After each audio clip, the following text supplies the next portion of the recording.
Did you know there are enemies to your progress? When you begin a goal or a task or a plan, there are certain things that try to stop you in your tracks. In this video, I will share with you some strategies, some tips, and some things to recognize when it comes to enemies of progress. Enjoy the video. The enemies to your progress. What are the enemies? We are going to explore different types, discuss solutions, and how can I get past them. I want to start with the enemies that's not necessarily external, but I want to concentrate on the internal. What is the things that hold me back?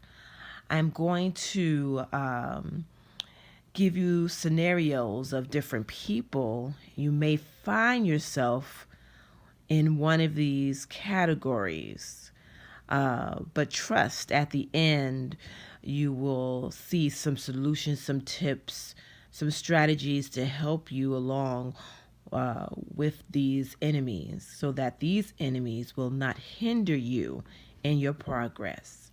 So the first one I would like to talk about is the confused, indecisive maker. This person, as I describe, you will often hear the confused, indecisive maker complaining about the way things are and how much better it would be if things were different. It's often someone else's fault too. But if you stop them and ask, what do you want then? They usually find it hard to give an answer. They know what they don't want, but they don't know what they do want. As a result, they don't make decisions. Could that be you? Let me give you a solution if you find yourself here. Make decisions based on your goals and values and not on how you feel at the moment. The particular person, as I was describing the attributes, is someone that overthinks and overanalyzes things. But if you focus on your goals and values when making the decision, that will work for you. The scripture that comes to mind is Proverbs 4:26. Give careful thought to the paths for your feet and be steadfast in all your ways. I like this verse here. It's James chapter 1, verse 5 through 8 in the Message Bible. If you don't know what you're doing, pray to the Father. He loves to help.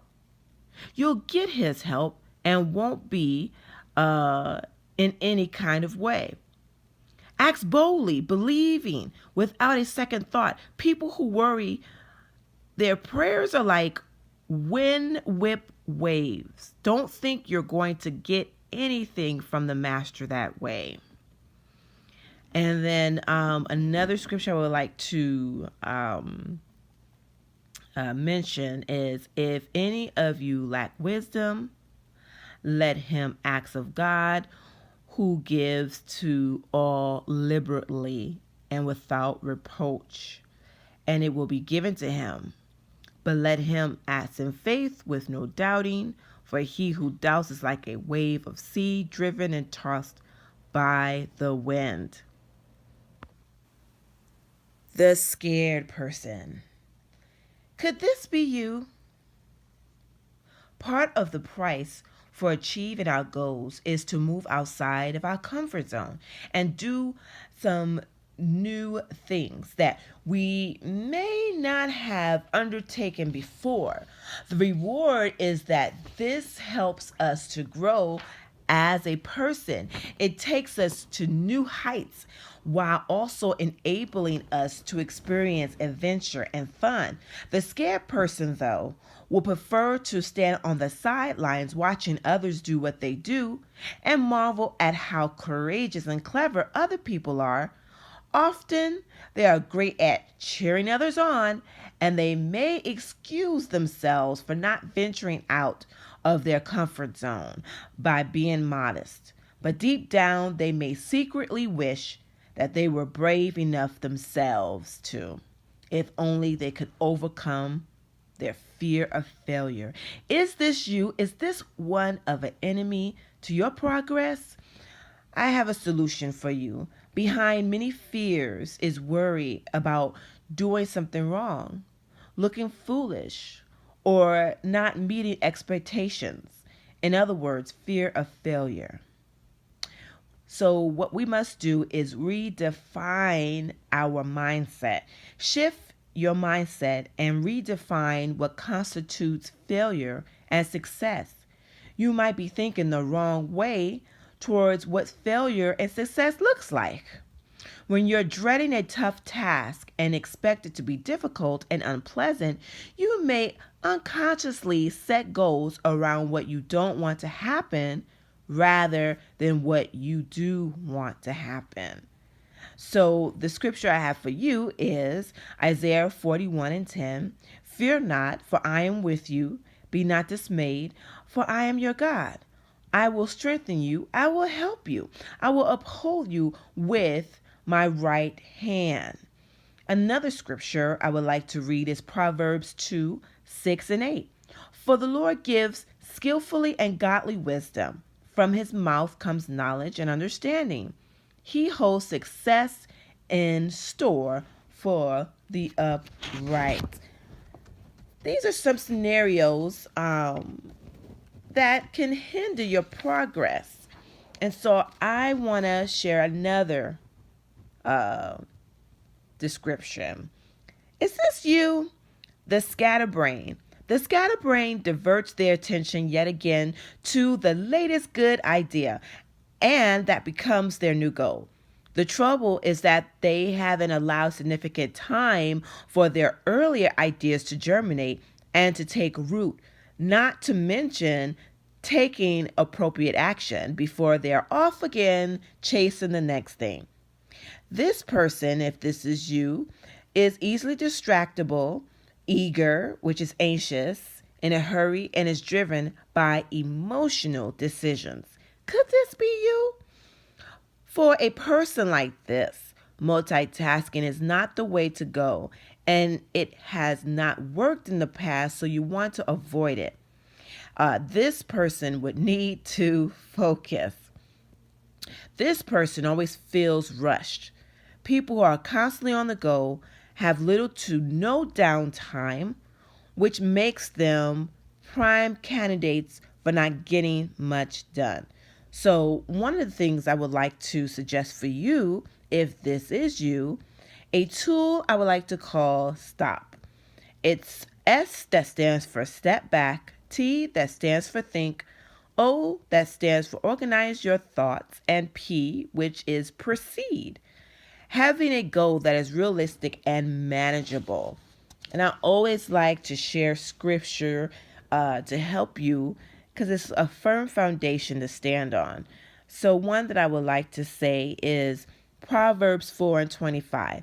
Let your eyes look straight ahead and your eyelids look right before you. I like the way the Message Bible says it. Keep your eyes straight ahead. Ignore all sideshow distractions. Watch your step, and the road will stretch out smooth before you. And let me share these last few points with you in regards to enemies to your progress, because there are so many out there, but I wanted to zone in on a few of these. And I wanted to share this with you, and it is motivation. Some of us are simply not motivated to do it, or along the way, we lose the motivation. This is one of the biggest enemies to our success. Motivation is what drives us to make the things happen, but staying motivated isn't always easy. Motivation is what drives you towards a goal, gets you up in the morning, and keeps you working through a task. Did you know there are two types of motivation? A positive and a negative. Now, the positive motivation focuses on the positive things that will happen when you take action. For example, finishing this assignment means I'm only a step away from being qualified, while the negative motivation focuses on the negative backlash that will occur if you don't take action. For example, if I don't finish this assignment in the next few hours, I'll fail my course. So sometimes we are operating only in the negative motivation, just trying to avoid being behind and carrying out our goal so that someone else will win, without recognizing that you lose interest quickly when you stay operating in the negative motivation. Let me say, in other words, it's much easier to do something because you actually want to, rather than because you want to avoid a particular outcome if you don't do it. If you don't have a positive plan of action, using negative motivation to get things done can make you feel helpless, and eventually you will lose motivation. So I would like to share with you a tip. You're much more likely to stay motivated if you're working towards something that you generally want to do or achieve, rather than being forced to do something.